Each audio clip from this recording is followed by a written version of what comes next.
안녕하십니까, 최혁 선생입니다. 자, 이번 명제 세 번째 시간입니다. 이 명제 세 번째 시간의 내용은요, 필요 조건, 그 다음에 충분 조건, 그 다음에 그 두 개를 합성한 필요 충분 조건에 대한 내용으로 구성이 되어 있습니다.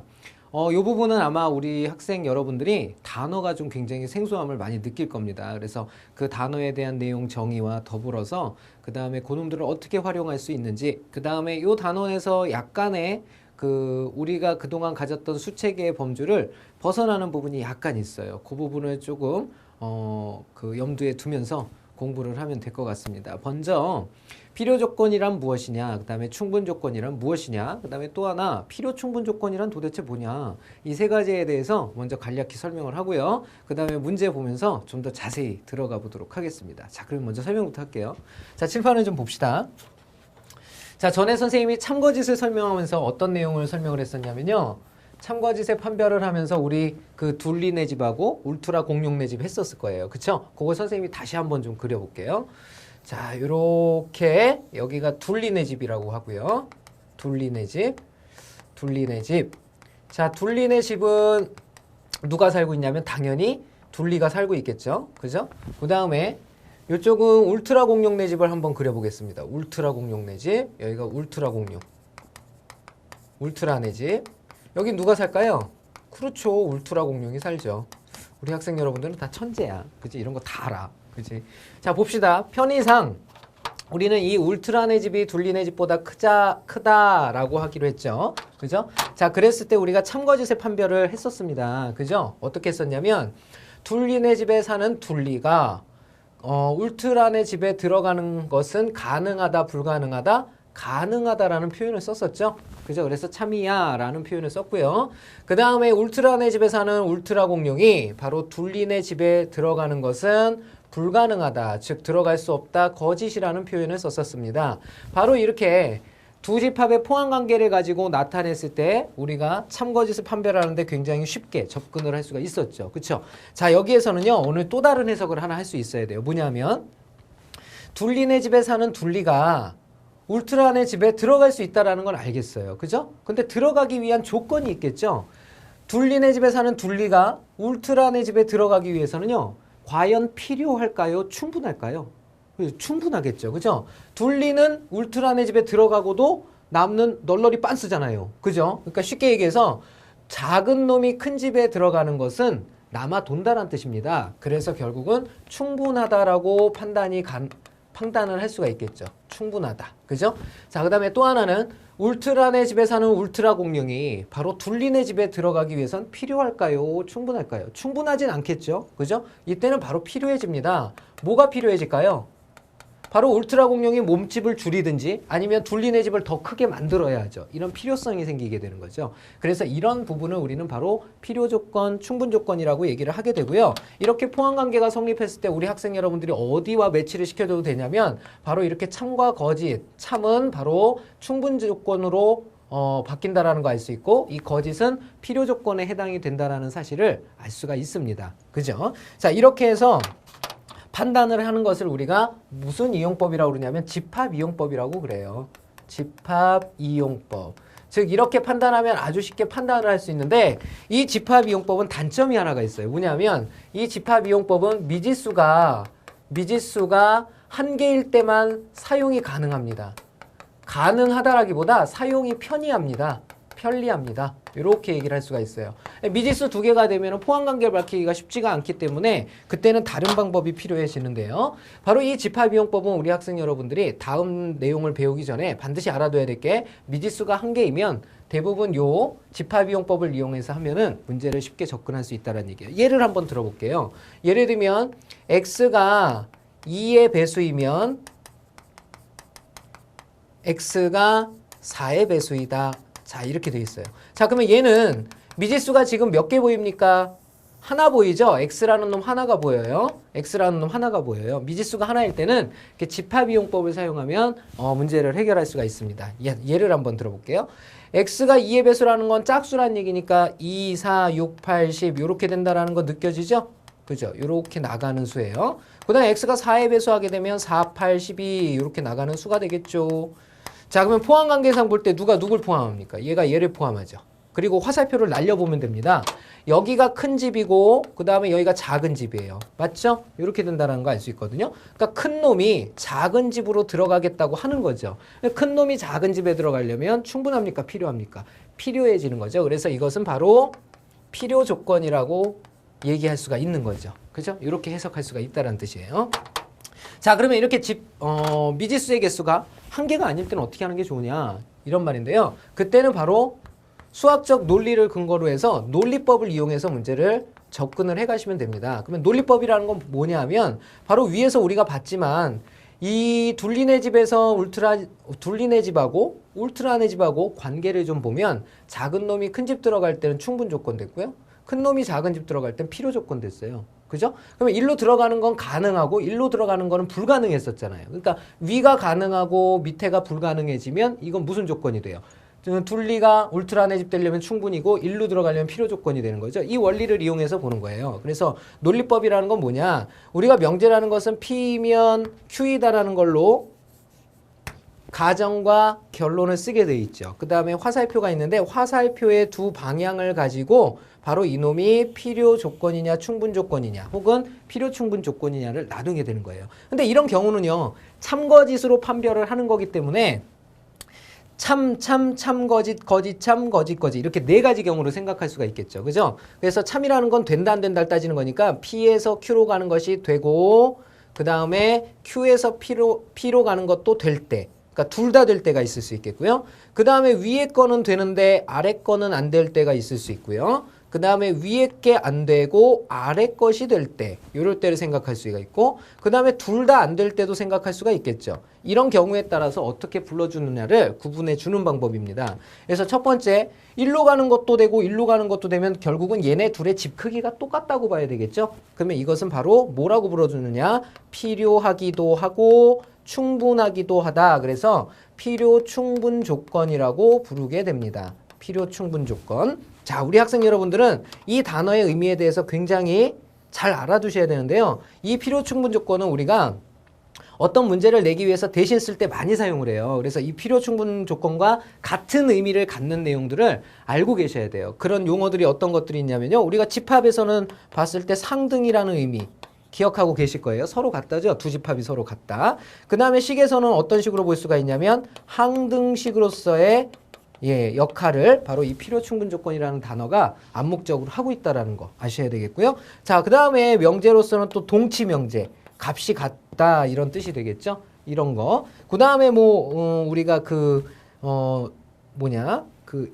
방정식, 함수에서는요, 이제 두 그래프가 일치할 때의 현상으로도 해석할 수가 있습니다. 두 그래프가 일치한다 그러면 필요 충분 조건으로 해석이 가능한 거죠. 그래서 이 용어들까지도 우리 학생 여러분들이 조금 인식을 해두시면 나중에 반드시 도움을 받습니다. 자, 그 다음 조건을 한번 보죠.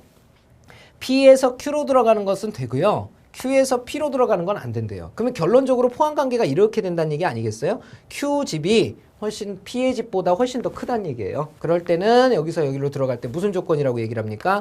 그렇죠. 충분 조건이라고 얘기를 하죠. 충분 조건. 그 다음에 위에 가는 것 P이면 Q이다가 거짓이 되고 Q이면 P이다가 참이 될 때 우리는 무슨 조건이라고 하냐면 필요 조건이라고 하게 됩니다. 그죠?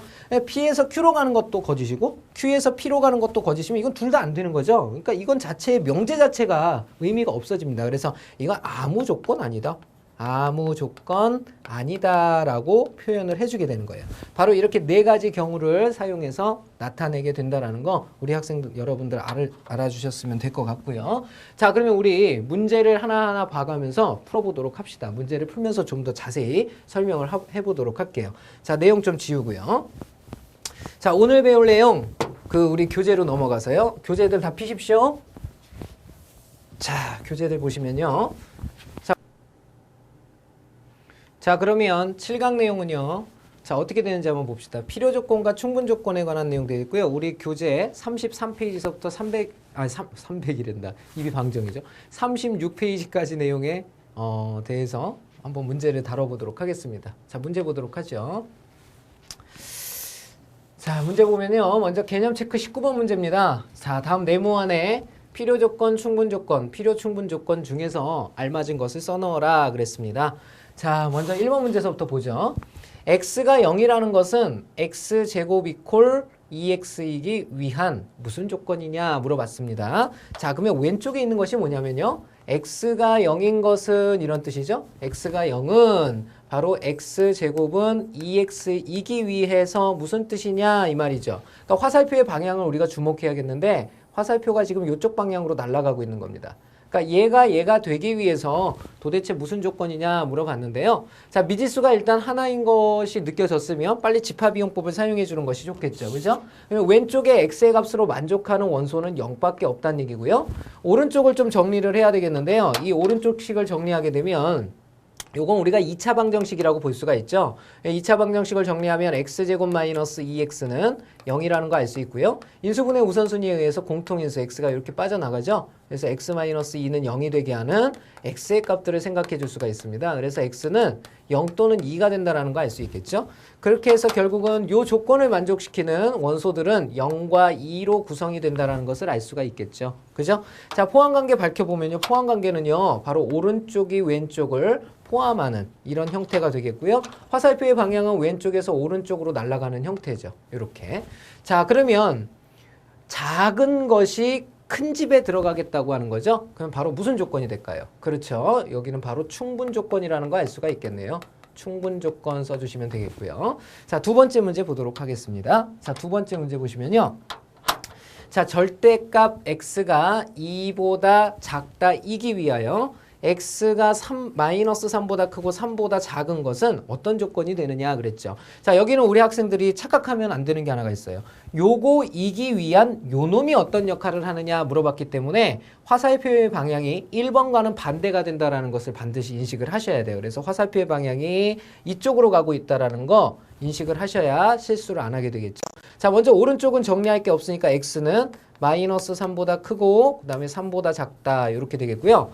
자, 왼쪽을 정리해보면 절대값 x가 2보다 작다. 즉 x로부터 원점으로부터 떨어진 거리가 2보다 작다란 뜻이니까 갖는 x의 범위가 마이너스 2보다 크고 2보다 작다가 되겠죠. 그죠? 그럼 포함관계 한번 살펴볼까요? 누가 누구를 포함할까요? 요 놈이 요 놈을 포함하게 되죠. 이렇게 포함하게 됩니다. 그러니까 결국은 어떤 의미가 되냐면 큰 놈이 작은 집에 들어가겠다고 하고 있는 거죠. 그러면 충분합니까? 필요합니까? 그렇죠. 필요 조건 되는 거죠. 바로 2번 문제의 정답은 필요 조건이라고 적어주시면 되겠죠. 그렇죠? 자, 19번 문제 한번 봤고요. 자, 다음 20번 문제 보도록 하겠습니다. 자, 20번 문제 봅시다. 자, x가 1 이상이고 5 이하이기 위한 필요 조건이 바로 요 놈이고요. 요 놈이고 그 다음에 충분 조건이 요 놈이 된다고 할 때 자, a의 최대값과 b의 최소값의 합을 구하여라 그랬습니다. 자, 이건 무슨 말이냐면요. 자, 요 놈이기 위한 그랬어요. 그러니까 화살표가 거꾸로 날아가겠죠. 그러니까 요렇게 날아가기 위한, 요렇게 되기 위한 필요 조건이 된다라고 그랬고요. 필요 조건이 된다고 그랬고요. 필요 조건. 그 다음에 충분 조건이 이놈이랍니다. 그러니까 요 놈이기 위한 충분 조건이 되더라. 이런 뜻이 되겠죠. 자, 그 말은 무슨 말이냐면요. 결국은 요 놈이기 위한 필요 조건 그랬다라는 얘기는요. 누가 누굴 포함해야 돼요? 큰 놈이 작은 집 들어가려고 그럴 때 필요 조건이 생기는 거죠. 그래서 여기서 포함 관계는 이쪽이 포함을 해야 되고요. 충분 조건일 때는 오히려 이쪽이 요 놈을 포함해야 되는 이런 상황에 놓이게 되는 거죠. 자, 여기까지 이해가 되셨다면 자, 생각을 해봅시다. 부등식의 해법은 우리가 어디서 찾아주라고 그랬죠? 선생님이 수직선에서 많이 찾아주라고 그랬죠? 그러면 생각을 해봅시다. 자, 수직선을 그리고요. 원래 이 결론에 해당하는 부분이 1 이상이고 5 이하인 이런 부분이 돼 있죠? 자, 요 놈이에요.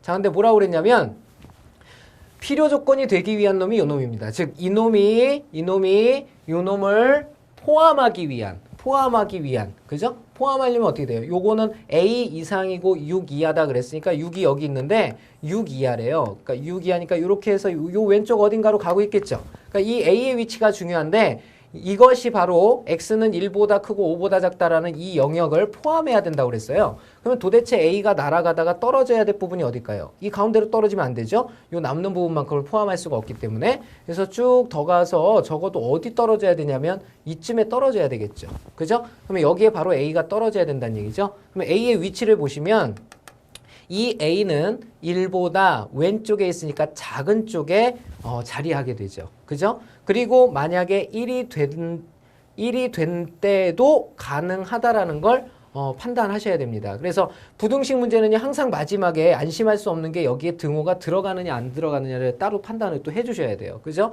그래서 부등식의 해법 자체가 부등호일 때, 그 다음에 등호일 때를 구분해서 풀어줘야 되죠. 그래서 등호일 때, 즉 여기 들어갔을 때도 되는지 안 되는지를 판단하시면 들어가도 되게 돼 있죠. 1 이상이고 6 이하이기 때문에 이 놈을 포함하게 됩니다. 그래서 여기 등호가 이렇게 들어가게 되죠. 그러면 이것을 우리가 다시 수직선상에서 표현을 해보면요. 1이라는 것이 있는데 A가 1보다 작거나 같다 그랬어요. 그러면 이렇게 되는 거죠. 바로 요 사이가 A의 범위가 되겠습니다. 그러면 A가 가질 수 있는 값들을 생각해 보면요. 밑으로 내려가면 최소값이 당연히 생기지를 않겠죠. 그죠? 계속 가기 때문에. 그래서 A가 가질 수 있는 것은 당연히 맥시멈 A, 최대값밖에 없는 거죠. 그래서 최대값 A라는 것은 바로 얼마가 된다는 거 알 수 있냐면 여기까지 갈 수 있으니까 1이라는 거 알 수가 있겠죠. 이렇게 찾을 수가 있겠고요. 자, 그 다음 또 하나 남았죠. 뭐냐면 요 놈은 바로 충분 조건이라고 그랬어요. 그런데 요 놈에 포함되기 위한 그랬습니다. 근데 요 놈을 보니까 b 이상이고 4 이하다 그랬죠. 그죠? 그러면 4는 여기 있을 테니까 4 이하래요. 그죠? 4 이하면 이렇게 간다는 얘기인데 결론은 여기에 이제 포함을 당하라는 뜻이거든요. 포함을 당하려면 얘가 어디서 떨어져야 돼요? 이쪽으로 넘어가서 떨어지면 안 되겠죠. 그죠? 그래서 b가 떨어져야 될 부분은 여기에 b가 떨어져야 되겠습니다. 이렇게. 그죠? 그럼 b가 떨어진 부분을 생각을 해보면 b는 바로 1의 오른쪽에 위치하게 되죠. 그죠? 1보다 크다라는 사실을 알 수 있고요. 그 다음에 b가 1이 된다 하더라도 1 이상이고 4 이하이기 때문에 1 이상이고 5 이하인 것에는 포함을 당하게 돼 있죠. 그렇기 때문에 1일 때도 가능하다라고 얘기를 할 수가 있는 겁니다. 그쵸?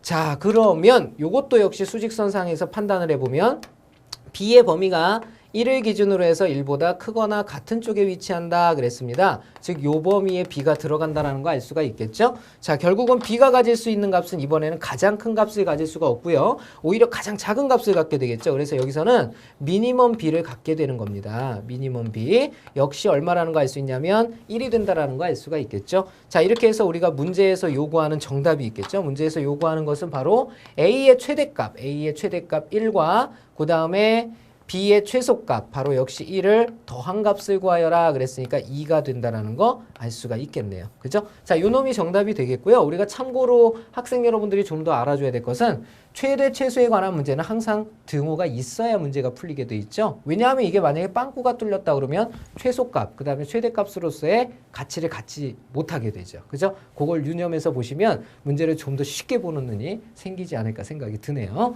자, 다음 문제 보도록 하겠습니다. 자, 다음 문제는 21번. 아마 5문제가 있을 텐데요. 이 문제를 하나하나 좀 살펴보도록 하겠습니다. 21번. 자, 나오세요.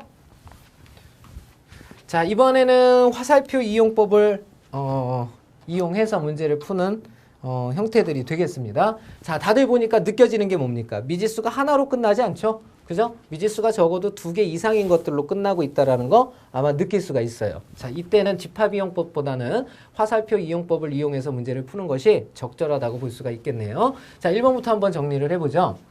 자, 1번 보시면 왼쪽은 x 이퀄 y 이퀄 0입니다. 네, 오른쪽은 x와 y를 더하면 0이 된다고 그랬네요. 그죠? 자, 이러면 미지수가 2개니까 집합의 포함 관계를 밝히기가 쉽지가 않죠. 이럴 때는 화살표 2개 방향을 가지고 바로 위가 참인지 거짓인지 아래가 참인지 거짓인지를 논리적으로 분석해서 찾아내는 것이 가장 좋은 방법이 되겠습니다. 자, 그럼 일단 왼쪽에서 오른쪽으로 가는 것이 가능한가 불가능한가를 한번 봅시다.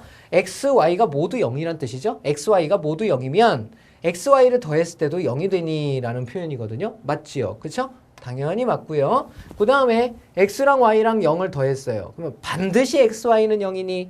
이렇게 물어볼 수가 있죠. 그래서 되도록이면 명제의 참거짓을 구별할 때는요, 항상 이면 뒤에 반드시를 붙여서 생각을 해주면은 문제가 좀 선명하게 이렇게 드러납니다. 다시 한번 해보면요, x랑 y를 더하면 0이다. 그러면 xy는 0이니, 이거랑 x랑 xy를 더해서 0이 되었다고 반드시 xy가 0이냐 이렇게 물어보는 거랑은 어감 면에서 좀 차이가 생겼을 뿐인데 그게 확고해지죠. 그죠? 느낌이. 그래서 xy 둘이 더해서 0이 된다고 반드시 둘 다 0이 되는 건 아니죠. 예를 들면 2하고 마이너스 2 더해도 0이죠. 그죠? 이건 될 수 없다라는 거 알 수 있습니다.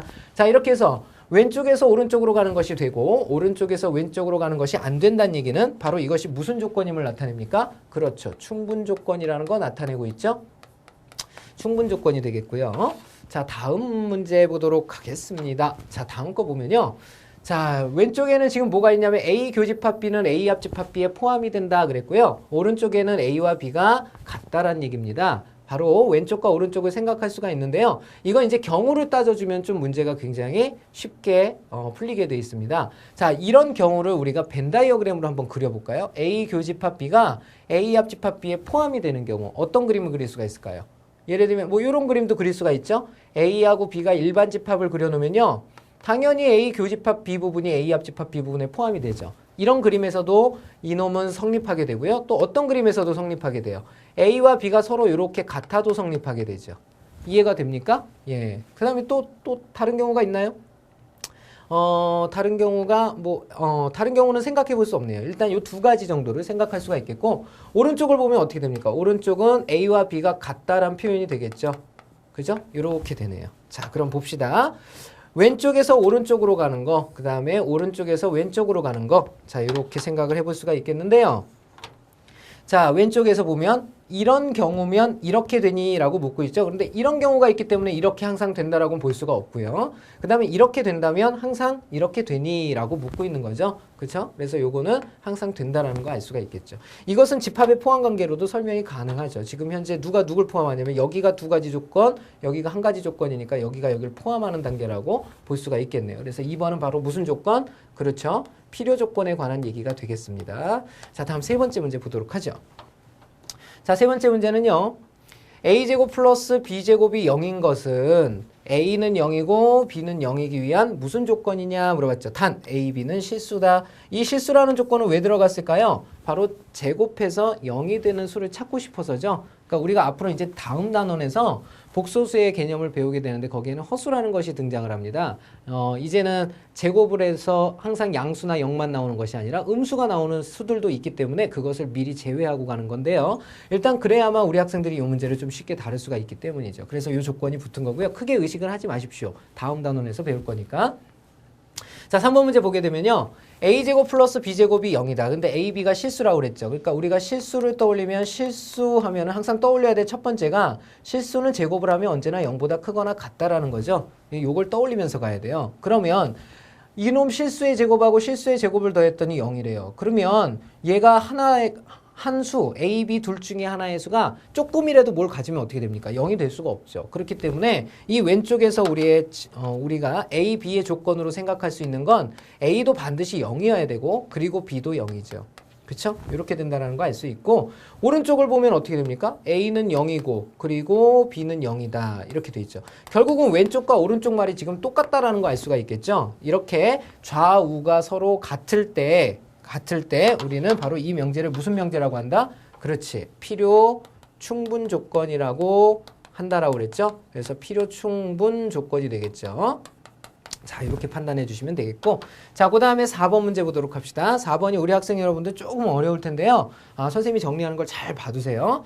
자, 절대값 x 플러스 y 이퀄 절대값 x 플러스 절대값 y가 되기 위하여 그랬죠. 되기 위하여 xy가 0보다 큰 것은 무슨 조건이냐. 일단은 주위에서 봐야 될 게 하나가 보이죠. 되기 위하여 그랬습니다. 그러면 화살표의 방향이 어느 방향이냐면 지금 이쪽 방향으로 흐르고 있다는 얘기거든요. 이쪽 방향으로. 이렇게 갔을 때 무슨 조건이냐라고 묻고 있는 겁니다. 근데 오른쪽의 진리집합은 이미 나왔어요. x랑 y를 곱하면 0보다 크다라는 거거든요.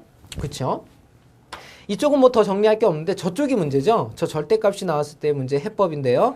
저 절대값이 영 눈에 거슬리죠. 그러면 절대값을 없애는 방법은 우리가 아마 배웠을 겁니다. 절대값의 효력을 상실하게 하는 건 뭡니까? 제곱을 해버리면 되죠. 그런 놈이 하나가 더 있죠. 루트라는 놈이죠. 루트도 루트를 없애고 싶으면 뭘 합니까? 제곱을 해버리죠. 마찬가지 절대값도 그 기능을 상실하게 만들려면 제곱을 해버리면 됩니다. 그래서 양변을 제곱하면 어떤 형태가 생기냐면요. 이놈을 제곱한 거니까 절대값 x 플러스 y의 통째로에 이렇게 제곱이 되죠. 그런데 이 절대값이 x 플러스 y가 양수일 땐 그대로 나오고 음수일 땐 반대로 나올 텐데 양수가 나오건 음수가 나오건 제곱을 하니까 그 부호의 의미가 안 생기죠. 그래서 이때는 이 절대값을 없앨 수가 있습니다. 절대값을 없앨 수 있으려면 반드시 제곱이 됐을 때만 없앨 수가 있어요. 자, 이렇게 되겠고 우측을 제곱하면 어떻게 됩니까? 앞에 거의 제곱과 뒤에 거의 제곱과 둘이 곱한 거에 2배가 들어가겠죠. 일단 앞에 거의 제곱은 절대값이 사라질 테니까 x제곱이 되겠고요. 뒤에 거의 제곱은 y의 제곱이 되겠고 그 다음에 둘이 곱한 거에 2배가 붙겠죠. 그런데 여기서 주의해야 될 것은 이건 한 번만 들어가는 거기 때문에 이걸 정리할 때 조심해야 되죠. 여긴 절대값이 남아있게 되는 겁니다. 자, 그러면 왼쪽을 다시 전개하게 되면요. x제곱 플러스 2xy 그 다음에 플러스 y제곱이 되겠죠. 자, 요 놈이 바로 요 놈과 같다 이런 뜻이 됩니다. 자, 그러면 같은 것들을 좀 지워볼게요. x제곱하고 x제곱이 이렇게 지워지겠고요. y제곱과 y제곱이 지워지겠고 등호이기 때문에 요 2도 지워져 버리죠. 이렇게 2도 지워지고 남는 거에서 보면요. 결론적으로 이런 것만 남죠. 좌변에서는 xy, 우변에서는 절대값 xy 이렇게 되겠죠. 그러면 이 식을 만족시키는 xy의 조건을 생각을 해야 되겠죠. 그죠? 자, 그러면 이걸 생각을 해보면요.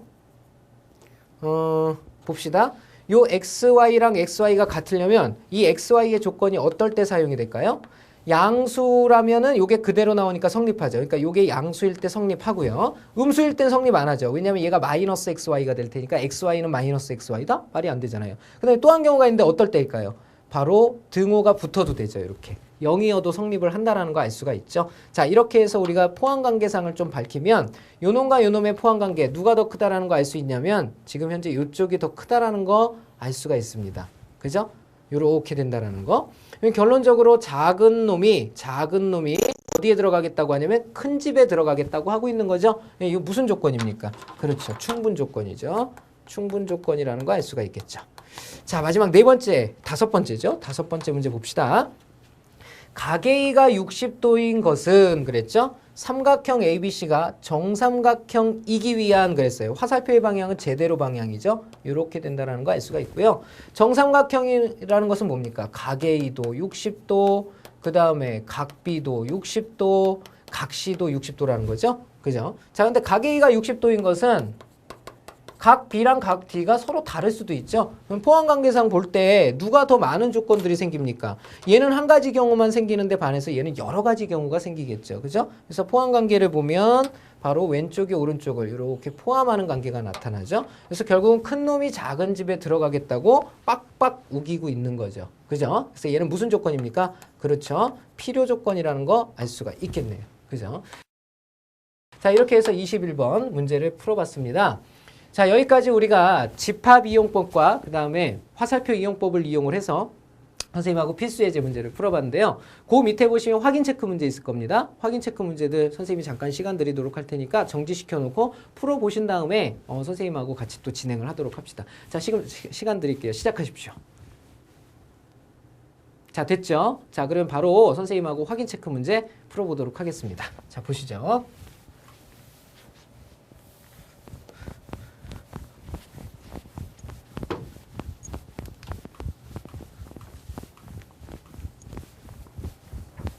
자, 확인 체크 문제 22번입니다.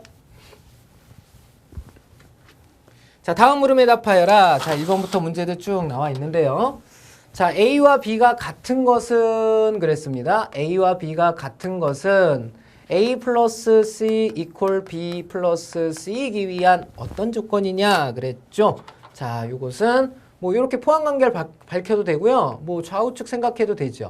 이렇게 좌우측을 생각을 해보면 자, 왼쪽에서 오른쪽 가는 거 A와 B가 같으면 양변에 같은 수를 더하여도 등식은 언제나 성립하죠. 요거 되고요. 그 다음에 양변이 지금 A 플러스 C랑 B 플러스 C가 같다고 하면요. A와 B는 같냐라고 묻고 있죠. 자, 이것은 곱하기만을 제외하면 사실은 언제나 맞는다라는 거 알고 있을 거예요. 우리 학생 여러분들. 자, 그래서 결국은 위아래가 전부 다 되는 조건, 바로 무슨 조건이라는 거 알 수 있냐면요. 바로 필요 충분 조건이라는 거 알 수가 있겠죠. 자, 두 번째 문제입니다. 두 번째 문제는 좌측을 보게 되면 x랑 y랑 같은 것은 x제곱 이퀄 y제곱이기 위한 그랬어요. x제곱 이퀄 y제곱. 요걸 좀 풀어줘야 되겠죠. 요걸 풀면요. x제곱 마이너스 y제곱은 0이란 뜻이니까 x 플러스 y 곱하기 x 마이너스 y는 0이 되게 하는 x의 조건 생각을 해보면 x는 마이너스 y도 되고요. x는 y도 되죠. 자, 이건 포함관계로도 설명이 되죠. 얘는 조건이 두 개나 되고요. 얘는 조건이 하나밖에 안 돼요. 그러니까 포함관계상 볼 때 이렇게 포함하게 되죠. 자, 그러면 화살표의 방향은 왼쪽에서 오른쪽으로 이렇게 가는 거니까 작은 놈이 큰 집 들어가겠다고 하네요. 무슨 조건? 그렇죠. 충분 조건 되겠죠. 재밌지 않아요? 재미없나 봐. 자, 졸지 말고 들으셔요. 자, 세 번째. x가 3보다 작은 것은 그랬습니다. x는 마이너스 2보다 크고 3보다 작기 위한 어떤 조건이냐 그랬습니다. 자, 이것은 우리가 포함관계로 밝히는 게 가장 중요하겠죠. 그죠? 화살표의 방향은 이쪽이 돼 있고요. 자, x가 3보다 작은 것. 자, 수직선에 표시를 해보면 3보다 작은 것은 그 다음에 x는 마이너스 2보다 크고 3보다 작기 위한 이렇게 돼 있죠. 자, 이렇게 됩니다. 그러니까 어디가 더 크다라는 게 느껴집니까? 요 흰색이 훨씬 더 크다라는 거 느껴지죠. 그죠? 그러니까 포함관계가 어떻게 돼요? x가 3보다 작다가 훨씬 더 크다라는 거 알 수 있겠죠? 자, 그러면 결국은 큰 놈이 작은 집에 들어가겠다고 하고 있는 거죠. 자, 무슨 조건이라는 거 알 수 있습니까? 그렇죠. 요것은 바로 필요 조건이라는 거 알 수가 있겠죠. 자, 이렇게 해서 22번 문제 풀어봤고요. 자, 다음 문제 23번 문제 보겠습니다. 자, 23번 문제 봅시다.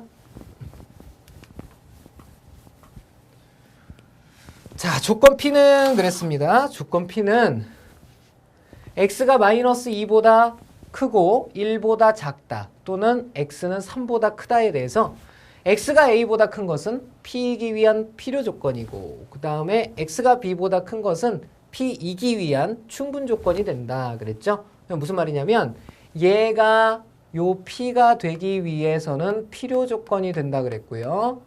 그 다음에 요 놈이 p가 되기 위해선 충분 조건이다 라는 표현을 썼죠. 그죠? 포함관계 먼저 밝히고 가야죠. 필요 조건이라는 건 큰 놈이 작은 집 가겠다고 그래야 되니까 이렇게 된다는 뜻이고요. 충분 조건이라는 것은 작은 놈이 큰 집 가야 되니까 이렇게 된다는 거 알 수가 있겠죠. 자, 그리고 부등식이기 때문에 이놈의 해법은 우리가 수직선에서 찾아야 된다는 거 알 수 있죠. 자, 수직선을 그려보고요. 자, P집합을 정리하면요. x가 마이너스 2보다 그 다음에 1보다 3보다가 있는데요.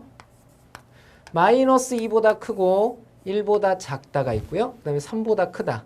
바로 이 두 부분으로 분할되어 있는 부분이 바로 P집합이 되겠습니다. 그죠? 근데 뭐라고 그랬냐면 x가 a보다 큰 것은 그랬습니다. x가 a보다 큰 것은 요 놈을 포함해야 된다고 그랬죠. 그죠? 그러면 a의 위치가 어디 있어야 될까요? 여기 있으면 이렇게 포함할 수가 없죠. 크다이기 때문에 여기서도 포함할 수 없죠. 얘는 비록 포함할 수 있지만 얘를 포함 못하고요. 여기서 날아가도 안 되죠. 요만큼 빈 공간이 생기죠. 그러니까 적어도 A가 있어야 되는 곳은 바로 이쪽 어딘가에서 이렇게 날아가는 형태가 있어야 되겠죠. 바로 요 위치가 A가 된다는 거 알 수 있고요. A는 숫자상 봤을 때 마이너스 2보다 왼쪽에 위치해야 된다는 거 알 수 있고요. 그 다음에 얘도 지금 등호를 갖고 있지 않고 얘도 등호를 갖고 있지 않기 때문에 등호를 가져도 문제가 안 생기죠. 왜냐하면 여기서부터 이렇게 해서 날아가는 거니까 어차피 포함을 하게 되죠. 그러면 A라는 놈을 갖다 그려보면요. A라는 놈은 마이너스 2보다 작거나 같다 그랬으니까 이렇게 되겠고요. A가 가질 수 있는 것은 이쪽에서 분포하기 때문에 최소값은 가질 수 없고 최대값만을 가질 수가 있겠죠. 그래서 여기서 나올 수 있는 최대값은 얼마라는 거 알 수 있냐면 맥시멈 A는 마이너스 2가 된다는 거 알 수 있고요. 자, 두 번째는 뭐냐면요. x가 b인 것은 오히려 포함을 당해야 된답니다. b보다 크다인데요. b가 만약에 크다였는데 포함을 당하라고 그랬거든요. 1로 가면은 포함당할 수가 없죠. 요만큼 때문에 오히려 포함당할 수가 없습니다. 그러면 B의 위치는 어디에서 가야 될까요? 여기서 이렇게 가야 되겠죠? 결국은 B가 위치할 곳은 여기라는 거 알 수 있는데요. B는 바로 3보다도 오른쪽이니까 큰 쪽에 위치해야 되고요. 역시 빵꾸가 뚫려 있기 때문에 B가 되어도 상관이 없겠죠. 어차피 이만큼을 더 많이 갖고 있는 거니까. 자, 이렇게 된다라는 거 알 수 있고 요걸 수직선상에서 표시해 보면 3보다 B가 3보다 크거나 같다니까 이쪽 방향으로 이렇게 구성이 되겠죠. 그러면 여기에 있는 값들인데 이번에는 오히려 최대값을 가질 수가 없게 되죠. 최소값을 갖게 되죠. 최소값. B는 최소값을 갖게 되는데 그 값이 얼마냐면 바로 3이라는 거 알 수 있죠. 여기다 왜 B를 썼죠? 손가락이랑 막 입이랑 따로 놀아요. 여기 3입니다. 3. 자, 그러면 가질 수 있는 최소값은 얼마가 되냐면 3이라는 거 알 수가 있겠죠. 자, 이렇게 해서 정리를 할 수가 있네요. 자, 그래서 구하고자 하는 것은 뭐냐면 A의 최대값과 B의 최소값의 곱을 구하여라 그랬으니까 마이너스 2와 그 다음에 3의 곱이 되겠죠. 자, 이렇게 해서 정답은 마이너스 6 이렇게 해주시면 되겠죠. 자, 23번 문제 한번 풀어봤고요. 자, 다음 24번 문제 보도록 하겠습니다. 자, 24번 문제. 자, 두 문제 있는데요. 보죠. 자, 이번엔 내용을 보아하니 미지수가 하나인 것이 결국은 이렇게 화살표 이용법을 이용해서 문제를 풀어주는 것이 바람직하다는 거 알 수가 있겠죠. 자, 화살표 이용법을 한번 이용해 봅시다. 자, 왼쪽은 어떻게 되냐면 x가 1 이상이고 y가 1 이상인 것. 그죠? 그 다음에 우측은 결론이죠. x 플러스 y가 2 이상이기 위해 무슨 조건이냐 그랬죠. 자, 그러면 두 가지 방향 생각할 수 있어야 되죠. 요렇게 가는 게 될까 안 될까? 그 다음에 요렇게 가는 게 될까 안 될까를 생각을 해주시면 되겠습니다. 자, 그러면 먼저 왼쪽에서 오른쪽 가는 거 x가 1보다 크거나 같고 y가 1보다 크거나 같은 것은 x랑 y를 더했을 때 2보다 크거나 같다. 됩니까 안 됩니까? 되죠. 이거 됩니다. 그러면 x랑 y랑 더했더니 2보다 크거나 같았대요. 반드시 x는 1보다 크거나 같고 y는 1보다 크거나 같을까요? 아니죠. 그렇지 않은 경우도 있죠. 자, 이렇게 아닐 때는 반례를 들어주는 것이 조금 올바른 방법이 되겠죠. 예를 들면은 x에 얼마를 집어넣을까요? 뭐 마이너스 3? x가 마이너스 3이고 y가 5라고 한번 해보죠. 그러면 x랑 y를 더하면 얼마죠? 2가 되니까 결국은 2보다 크거나 같다를 만족시키게 되죠. 하지만 그때 x값과 y값을 보게 되면요. x는 1보다도 작은 마이너스 3이 된다는 거 알 수가 있겠죠. 그죠? 자, 이런 것들을 우리는 반례라고 합니다. 반대의 예를 들어서 설명을 한 거죠. 자, 그러면 왼쪽에서 오른쪽으로 가는 게 됐고 오른쪽에서 왼쪽으로 가는 게 안 됐어요. 무슨 조건이겠어요? 그렇죠? 충분 조건이라는 거 알 수가 있겠죠. 자, 다음 두 번째 문제 보겠습니다. 두 번째 문제는 x가 0보다 크고 y가 0보다 큰 것. 그 다음에 x 플러스 y가 0보다 크고 xy가 0보다 크다. 그랬죠? 무슨 조건이냐? 자, 왼쪽은 뭐 더 이상 정리할 게 없고요. 결론에 해당하는 이 부분은 정리가 좀 필요하죠. 자, 일단 곱에서부터 해결을 해야 되겠죠. xy를 곱했더니 0보다 크다라는 것은 무슨 말이냐면요. x랑 y의 부호가 서로 같다라는 것을 표현하는 거죠. 그래서 x, y가 둘 다 양수이거나 둘 다 음수를 생각을 할 수가 있는데 왼쪽의 조건에서 뭐라고 그러냐면 둘이 더해서 0보다 크대요. 그러면 음수를 더했을 땐 0보다 작아지게 돼 있잖아요. 그러니까 요건 벌이라는 뜻이죠. 그래서 옳게 판단할 수 있는 건 x, y 모두 양수라는 표현을 쓸 수가 있겠네요. 그래서 자, 이걸 풀었을 때 x도 양수고 y도 양수다라고 알 수가 있겠죠. 자, 이렇게 해서 우리는 좌측과 우측이 동일한 형태의 값을 갖는다라는 거 알 수가 있겠죠. 역시 이건 무슨 조건? 필요 충분 조건이다라고 표현을 할 수가 있겠죠. 그죠? 이렇게 해주면 되겠습니다. 자, 다음 오늘의 마지막 문제 25번 한번 풀어보도록 하겠습니다. 자, 25번도 우리 두 문제 있죠? 25번 문제 풀어보겠습니다.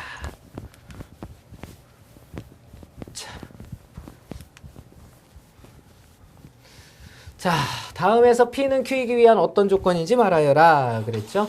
자, 일단 1번 문제서부터 한번 보도록 하죠. 자, P집합은 대각선의 길이가 같은 사각형 그랬고요. 그 다음에 Q집합은 직사각형 그랬습니다. P는 Q이기 위한 그랬으니까 화살표가 이쪽 방향이란 얘기죠. 자, 포함관계를 가지고 얘는 설명이 가능하죠. 그죠? 자, 먼저 P에 해당하는 만족하는 사각형의 종류들을 한번 생각을 해보죠. 대각선의 길이가 같은 사각형은 어떤 것들이 있을까요? 도대체 대각선의 길이가 같은 사각형. 먼저 사각형의 종류를 살펴보면요. 사각형의 종류는 6가지가 있습니다. 어떤 것들이 있냐면 사다리꼴. 자, 그 다음에 뭐가 있나요? 등변, 사다리꼴이 있죠. 그죠? 그 다음에는 평행사변형이라는 것이 있고요. 자, 그 다음에는 직사각형. 또 뭐가 있죠? 그렇죠, 그렇죠. 마름모. 마지막으로 정사각형. 자, 이렇게 해서 6가지 종류의 특수한 사각형을 만날 수 있게 됩니다. 자, 이 중에서 대각선의 길이가 같은 사각형을 한번 표시를 해볼까요? 대각선의 길이가 같은 사각형은 등변사다리꼴 대각선의 길이가 같죠. 평행사변형 안 같고요. 직사각형 대각선의 길이 같고요. 마름모 안 같아요. 정사각형 대각선의 길이 같죠. 바로 이 3가지 경우가 모두 만족시키는 것이 바로 P집합이 되겠고요. Q는 그 중에서 누구만 얘기하고 있습니까? 직사각형만 얘기하고 있죠. 그럼 포항관계상 볼 때 어떻게 됩니까? 여긴 3가지, 여긴 1가지니까 포항관계가 이렇게 이루어지죠. 그죠? 그래서 큰 놈이 작은 집 가겠대요. 무슨 조건? 그렇죠. 필요 조건이 되는 거죠. 필요 조건. 자, 이렇게 얘기를 해줄 수가 있겠고요. 자, 다음 2번째 문제 보도록 하겠습니다. 자, P집합은 XY는 1보다 크다. 그 다음에 Q집합은 X는 1보다 크고 Y는 1보다 크다 그랬습니다. 자, 이건 미지수가 2개니까 집합 이용법보다는 바로 화살표 이용법이 바람직하겠죠. 자, XY가 1보다 큰 것은 X가 1보다 크고 그리고 그 다음에 Y는 1보다 크다 이렇게 돼 있죠. 자, 왼쪽으로 가는 화살표도 날려야 되겠죠. 자, 먼저 왼쪽에서 오른쪽으로 가는 것이 되나 안 되나 확인을 좀 해봐야 되겠죠. 그죠? XY랑 곱해서 1보다 커졌다고 반드시 X도 1보다 크고 Y도 1보다 커집니까? 라고 묻고 있어요. 아닌 경우를 생각을 해보면 되죠. 예를 들면 X에다가 뭐 2 곱하기 2분의 1 역수면은 1이 되는 거잖아요. 그러면 한쪽 큰 수를 더 키워주면 되니까 3하고 2분의 1 정도를 생각을 해보면 되겠네요. 그죠? 그러면 여기가 2 곱하기 2분의 1일 때 1이잖아요. 그러니까 2보다 3이 더 커져버렸으니까 당연히 1보다 큰 수가 나오게 되죠. 얘는 2분의 3이죠. 2분의 3은 1보다 크다. 만족시켰죠? 그때 X의 값은 3이고 Y의 값은 2분의 1이에요. 그러면 둘 다 1보다 커졌는지 확인해 볼까요? X도 1보다 크고 Y도 1보다 크니? 라고 물어봤어요. X는 1보다 큰데 Y는 1보다 작아. 안 되는 거죠. 그죠? 안 된다는 거 알 수 있고요. 자, 오른쪽에서 왼쪽은 되나 안 되나 확인합시다. X가 1보다 크고 Y가 1보다 크면 반드시 둘이 곱하면 1보다 커지니? 맞죠? 요 말은. 그죠? 둘 다 1보다 크기 때문에 당연히 커지게 됩니다. 자, 이렇게 해서 위쪽은 안 된다라는 사실을, 아래쪽은 된다는 사실을 알았죠? 그래서 아래쪽만 될 때 우리 무슨 조건이라고 그래요? 그쵸? 자, 이것도 1번과 동일한 바로 필요 조건이 된다라는 거 알 수가 있겠네요. 그죠? 자, 이렇게 해서 자, 오늘 명제 제일 마지막 내용, 필요 조건과 필요 조건하고 충분 조건, 그 다음에 필요 충분 조건 이 3가지에 대해서 자세히 알아봤습니다. 자, 여기까지 내용들을 반복해서 우리 학생 여러분들 복습을 해주시길 부탁을 드리고요. 다음 강의는 연습 문제입니다. 그러니까 여기까지 충분한 복습이 돼야만 연습 문제 다룰 수 있기 때문에 여러 번 문제를 좀 접해 보시고요. 다음 강의 연습 문제 풀이해서 선생님과 다시 만나서 더 좋은 수업 해보도록 하겠습니다. 자, 수고 많이 하셨습니다.